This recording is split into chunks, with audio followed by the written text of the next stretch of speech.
Hey, what is up, everybody? I am here to give you my WWE Raw review for June 22nd, 2015. And I know the show actually started yet, but I'm actually going to watch the pre-show. So I got nothing to do right now.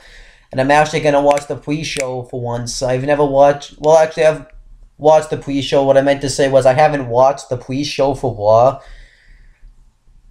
since last year, I think. It wasn't that. It was like I think around this time. I'm not exactly sure, but that's the last time I watched the pre-show for Raw. It's insane. But yeah, I'm gonna watch the pre-show, and then I'm gonna watch the actual show, and I'll give my thoughts on it as commercials go on. I'm gonna pause it so it can like build up a little. And yeah, that's all I really have to say there. So let's see if Raw is gonna be good tonight. All right, so on to the pre-show of Raw. Not really a lot to talk about here. There was really nothing really happened. Um, they actually do the pre-show in the WWE headquarters now, which I did not know. That shows how long I haven't watched the pre-show of Raw. But yeah, they did the pre-show in the headquarters, which I think is kind of cool in a way. Um, so we have Scott Stanford, which I didn't even know he was still in the company, but I guess he is. Corey Graves and David Otunga. To be honest with you, I didn't even know Scott Stanford and David Otunga were still in the company. I thought Scott Stanford and David Otunga got released. But no, they do the pre-show now. So, but they're on the panel of the pre-show. I think David Otunga does a decent job, and Graves doesn't do a bad job, and Scott Stanford's meh.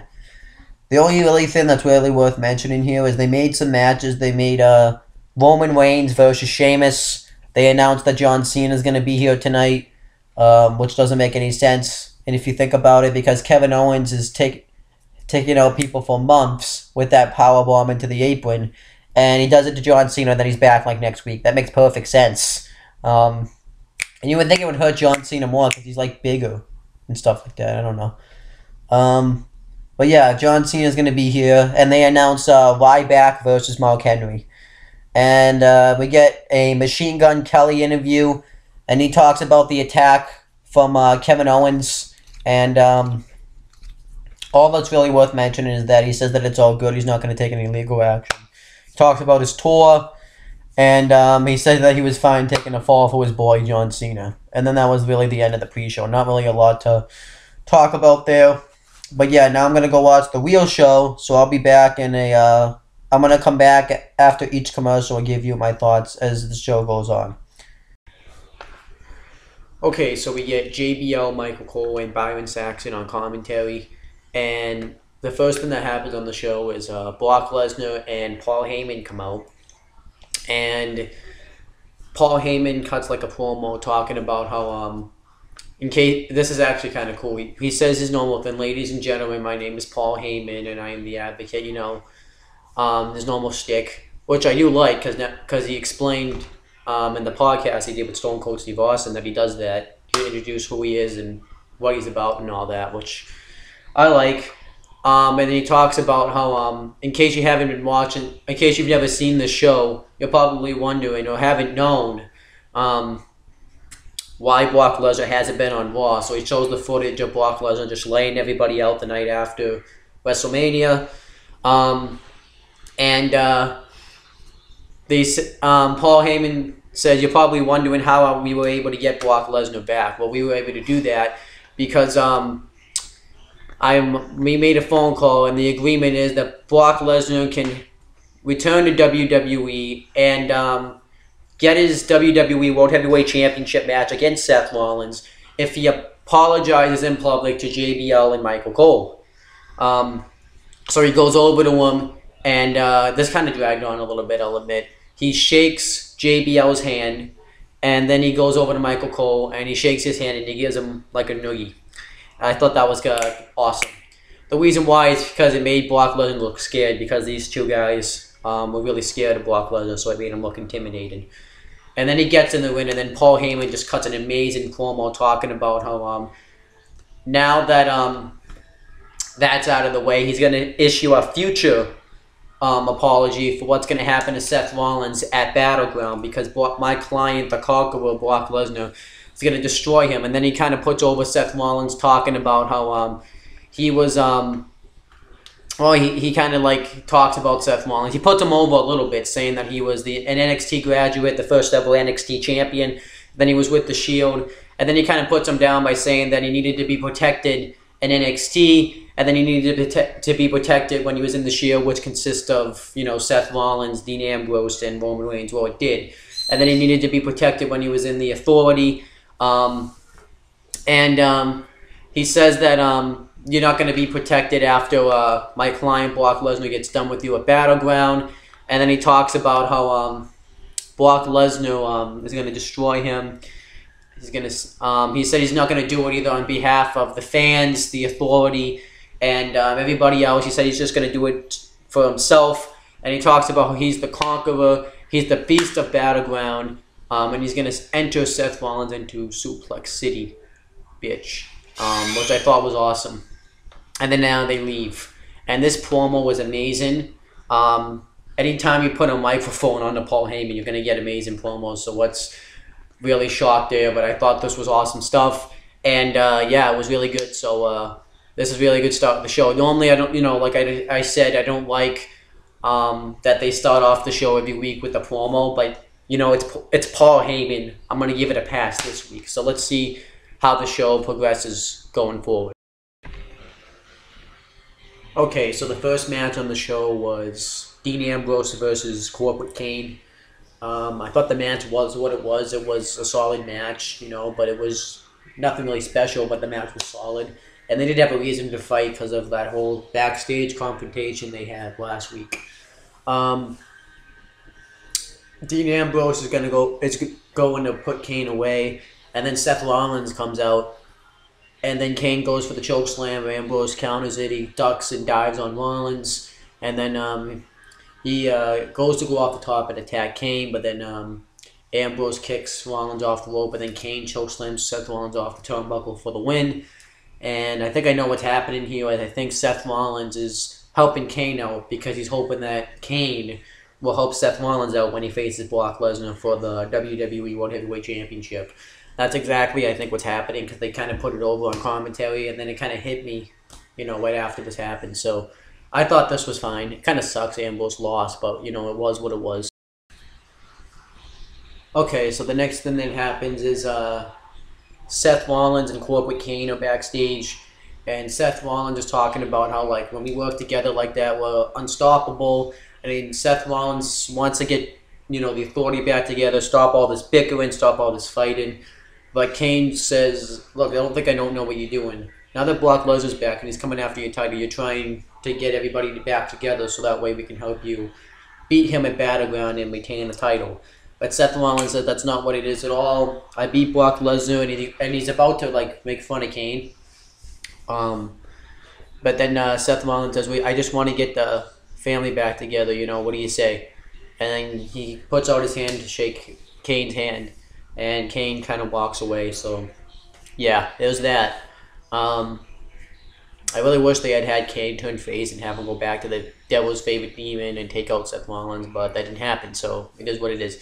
But, yeah, that's all that's really happened, and I thought this backstage segment was fine. Hey, what is up, everybody? I am here to give you my WWE Raw review for June 22nd, 2015.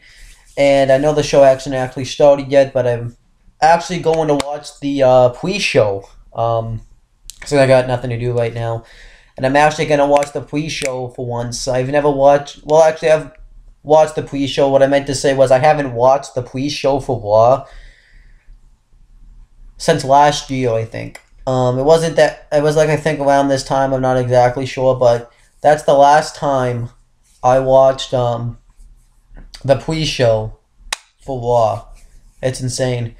But yeah, I'm going to watch the pre-show, and then I'm going to watch the actual show, and I'll give my thoughts on it as commercials go on. I'm going to pause it so it can, like, build up a little. And yeah, that's all I really have to say there. So let's see if Raw is going to be good tonight. Alright, so on to the pre-show of Raw. Not really a lot to talk about here. There was really nothing really happened. Um, they actually do the pre-show in the WWE headquarters now, which I did not know. That shows how long I haven't watched the pre-show of Raw. But yeah, they did the pre-show in the headquarters, which I think is kind of cool in a way. Um, so we have Scott Stanford, which I didn't even know he was still in the company, but I guess he is. Corey Graves and David Otunga. To be honest with you, I didn't even know Scott Stanford and David Otunga were still in the company. I thought Scott Stanford and David Otunga got released.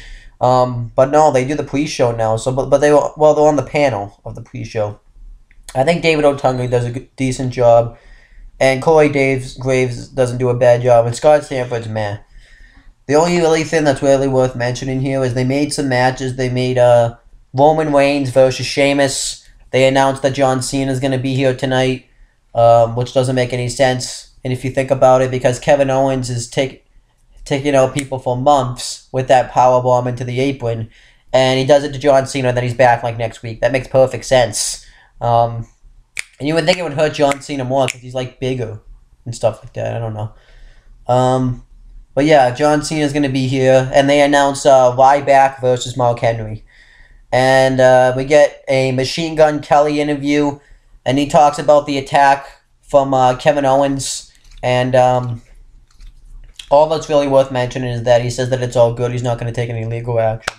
He talks about his tour, and he said that he was fine taking a fall for his boy, John Cena. And then that was really the end of the pre-show. Not really a lot to talk about there.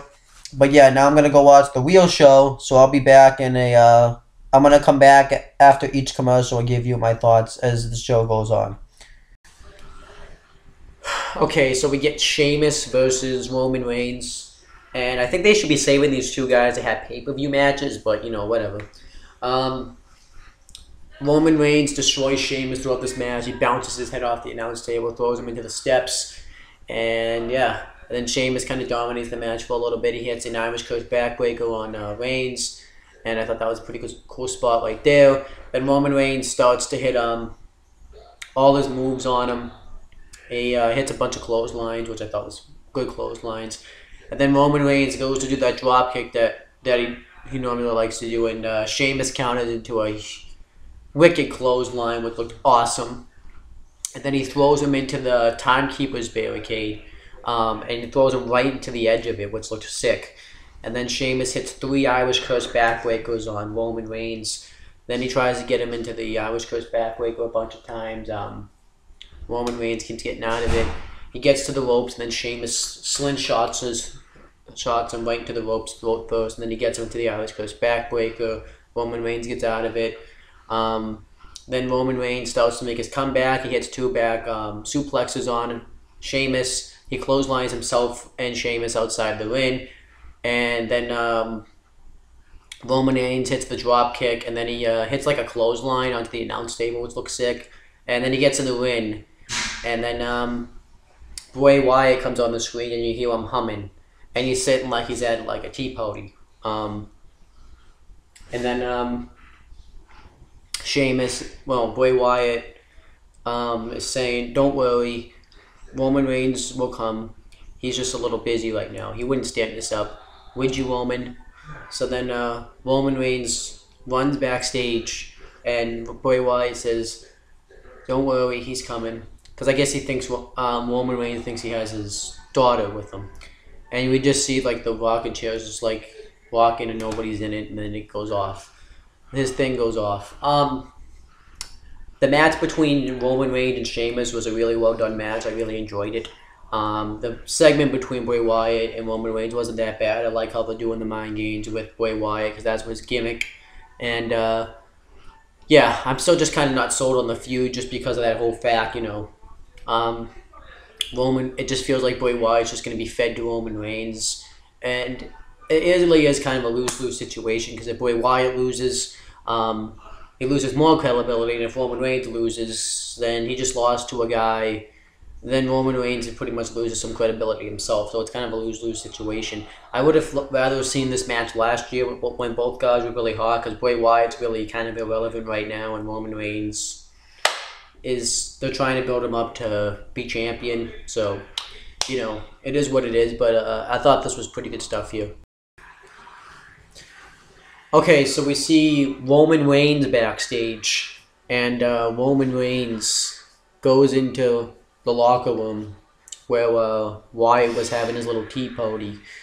And when he goes in there, Bray Wyatt's gone, but I think he recorded a song of himself sitting, I'm a little teapot, short and spelled, here is my handle, here my spell, very creepy. Then we see on the wall, there's like a bunch of pictures of himself and his daughter hanging up, and the pictures were really weird. All the pictures of him crossed out, him like the devil, where it was like he has like shiny eyes and stuff like that. And then there's one picture that's on there that says no, and written in like marker, I'm gonna guess, is anyone but you. And then he holds up a picture, and it's pretty much like a shrine, I guess. More mind games for Roman Reigns. I thought this was kind of cool because it made it feel like a horror movie. But like I said, you know, I just talked about how I don't think I'm ever gonna buy this feud. For, you know, the reasons I just talked about a little earlier in the video.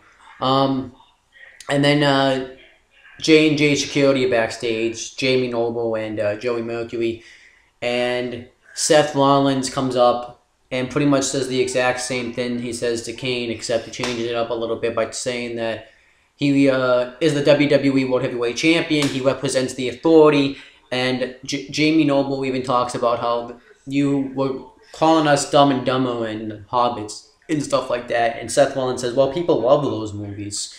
And then he says that that we're family and jokes around with each other. You're more than security. You're my friends. And then Seth Rollins says this has nothing to do with Brock Lesnar, which it does. And Seth Rollins asks if you know, they want to get back together, I guess, you know, as friends and stuff like that. And J&J Security just walks away, and that was about it. I thought these were pretty good segments here. Alright, so now we get Neville versus Kofi Kingston with Big E and Xavier Woods ringside. Neville's doing pretty good, you know, they're doing some chain grapples, and then the New Day distracts Neville, and then, well, Big E and Xavier Woods distract Neville, and then, Kofi Kingston hits like a splash on him getting into it, and he dominates the match for a while.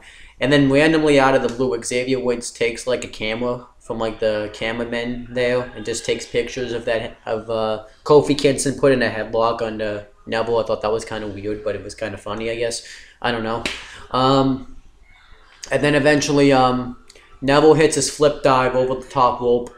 And no, he hits a Hurricane, which sends Kofi outside the ring.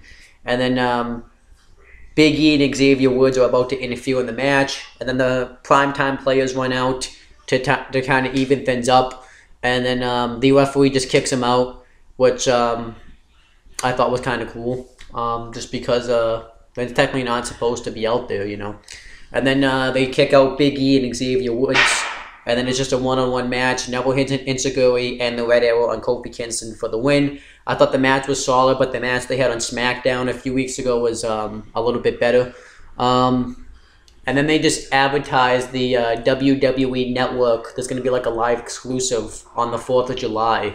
And I have to get up at 5:30 to watch this thing. So that's going to be weird to get up at 5:30 to watch a WWE event. That's going to be really weird. But other than that, that's all I really have to say here.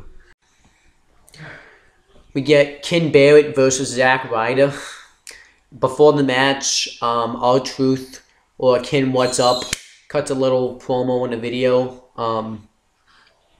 And he says that he's going to make a decree to spare little Jimmy, or something like that, because he's innocent, and declare Ken Barrett the royal jackass.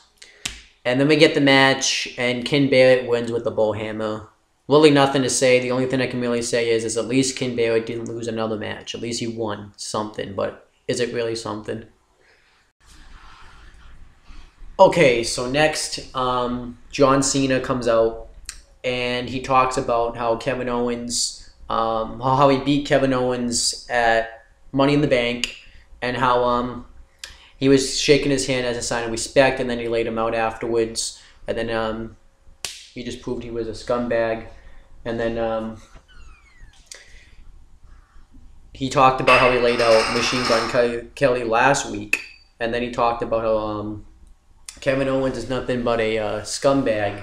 And he always goes by the authority.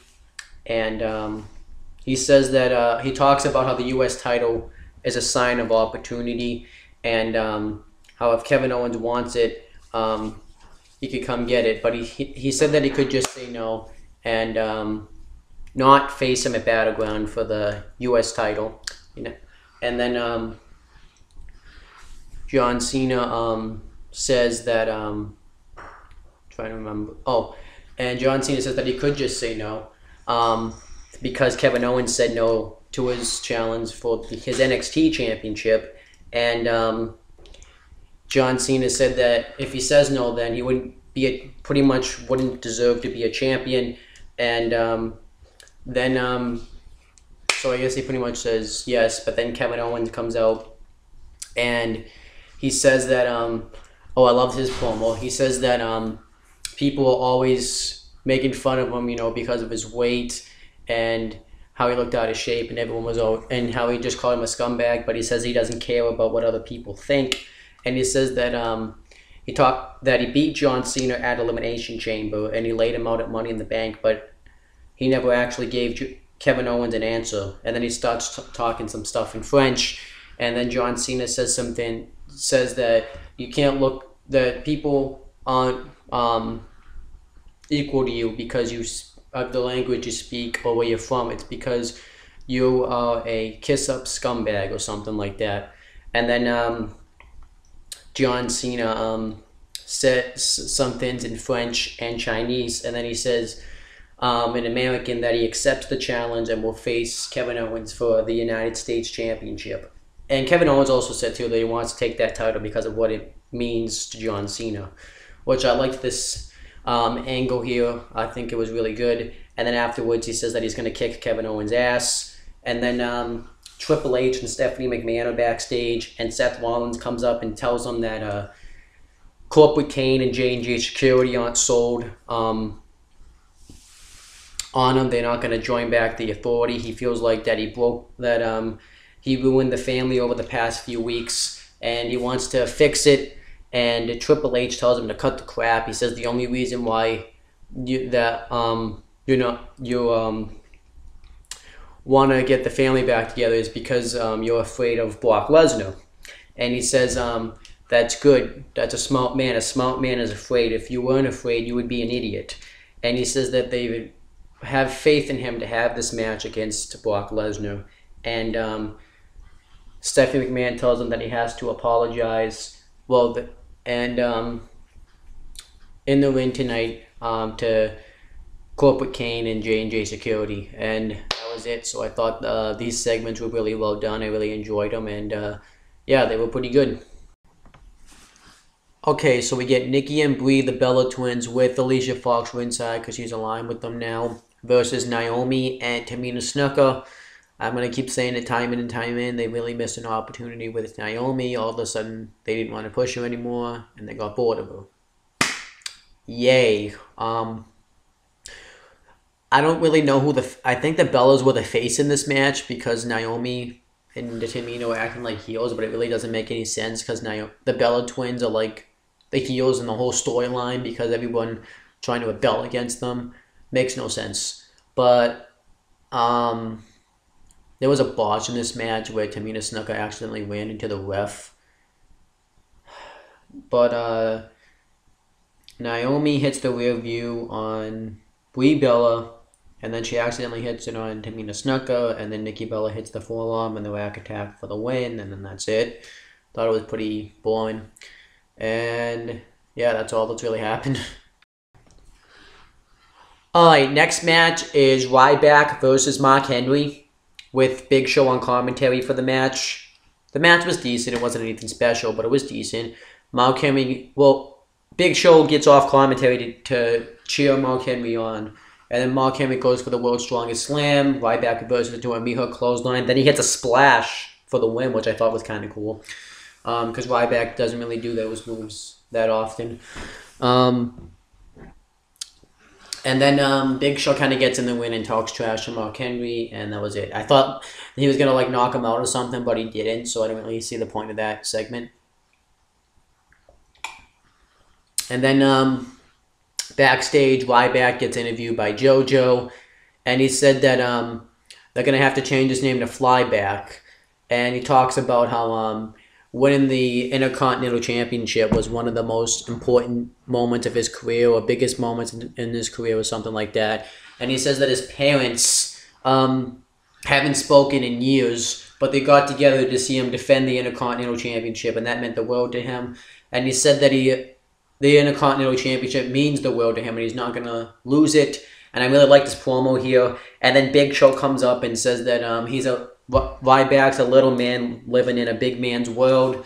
And then Ryback says that you all talk but no action. So then they start brawling.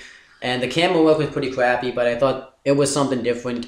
And Ryback throws Big Show into the, I guess, garage door or something. I thought that was decent stuff. The brawl wasn't bad, just the camera work wasn't very good. And I forgot to mention that Ryback is going to defend the Intercontinental Championship against The Miz and The Big Show. Miz wasn't there because he's doing something for Tough Enough, which I will watch. And yeah, that's all I really have to say there. My friend left me something funny on Facebook, and I'm going to watch it and kind of give my reaction to it and see what it's like. So my friend sent me a video of a guy doing a parody of Seth Rollins' theme song, and I figured I'd come talk about it in this review because I think it's hilarious. I have the show on pause right now, but I think it's hilarious. So pretty much what happens is I don't even know what to say really. So it does his theme song, and he says curb stomp, curb stomp, curb stomp. And then he talks about how, and then he says blonde or brunette, because of the whole hair thing he has going on.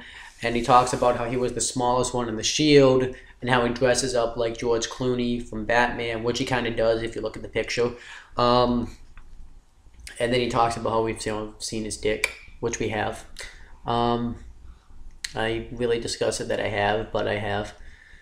And then what else did they talk about? They talked about how he wrestled as Tyler Black, and we all know that, in Ring of Honor.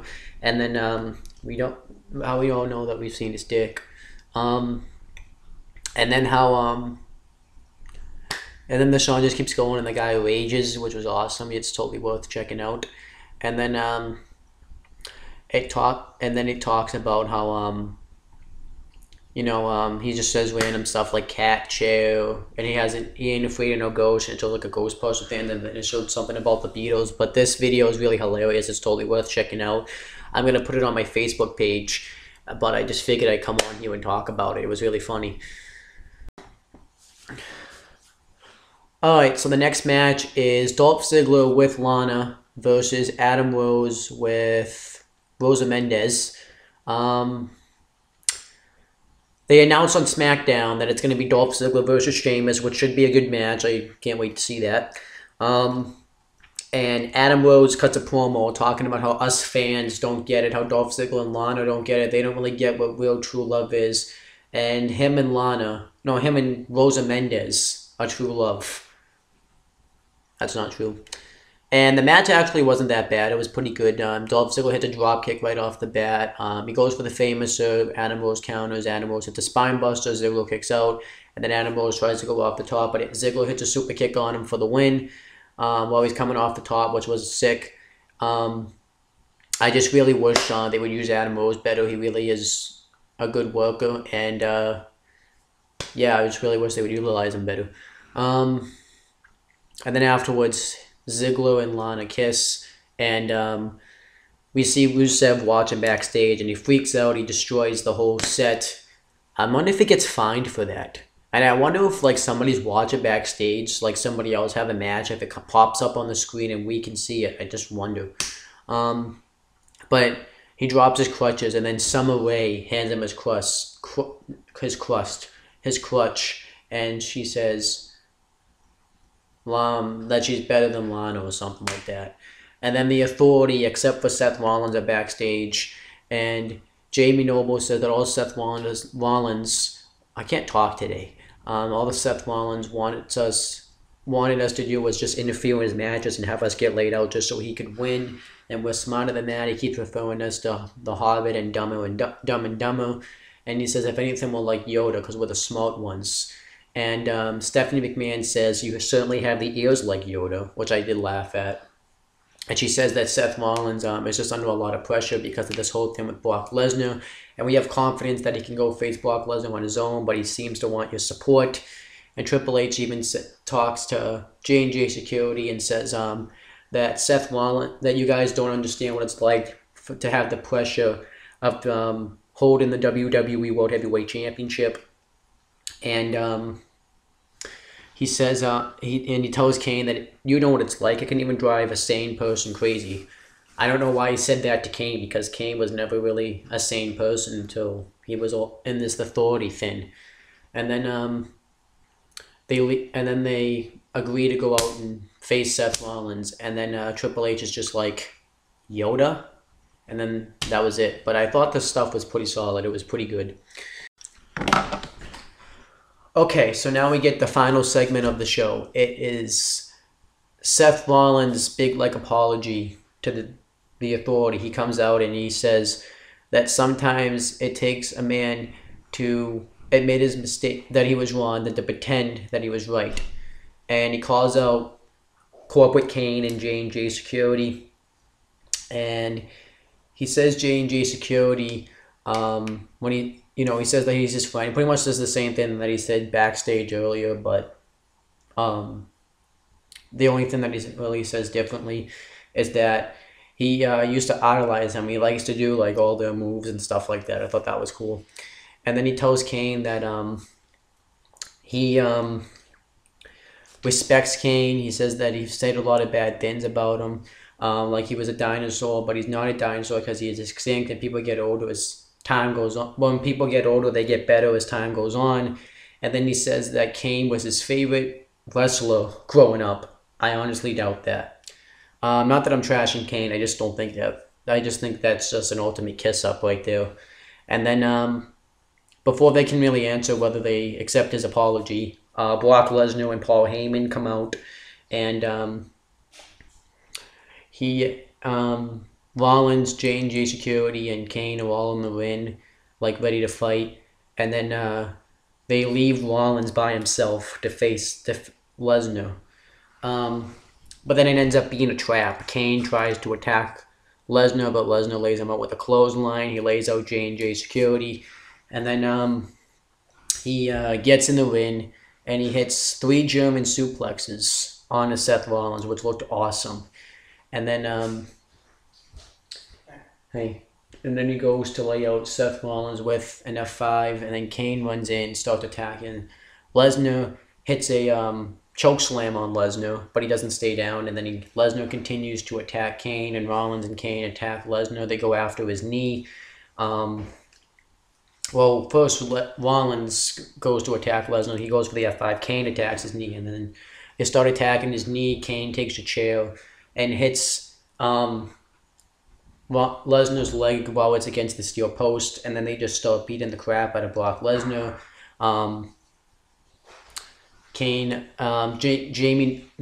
Joey Mercury gets in there and just starts attacking him. Kane hits another choke slam on Lesnar. Rollins goes off the top and does a high knee, and then Rollins lays out Lesnar with a with a pedigree, and Rollins stands tall. I don't know what happened to Jamie Noble though. I guess he died because he didn't really show up after Lesnar laid him out. So either he got really hurt or he died. Yeah, that was the end of the show. I thought the ending segment was really good. It was really cool to see the Authority get back together again. As for the show as a whole, though, it was really just an average show, 5 out of 10. Because the only things I can think of that I really liked was the opening promo with Paul Heyman and Brock Lesnar, the match between Roman Reigns and Sheamus, and I guess the little stuff afterwards with Bray Wyatt and Roman Reigns. Um, Neville versus Kofi Kingston wasn't bad. The Ryback Mark Henry match wasn't bad, and then the stuff afterwards with Big Show with them brawling in the back was pretty good. And then Dolph Ziggler laying out Adam and then Dolph Ziggler versus Adam Rose was good, and then this segment here, and then the whole segments with Rollins and stuff backstage were decent, but everything else was really just kind of either just bad or average. It's just all I have to say. But that's my review of Raw this week. That's pretty much it, guys. You can click down on the description and right there to subscribe, and I'll be back at some point this week to give you another video.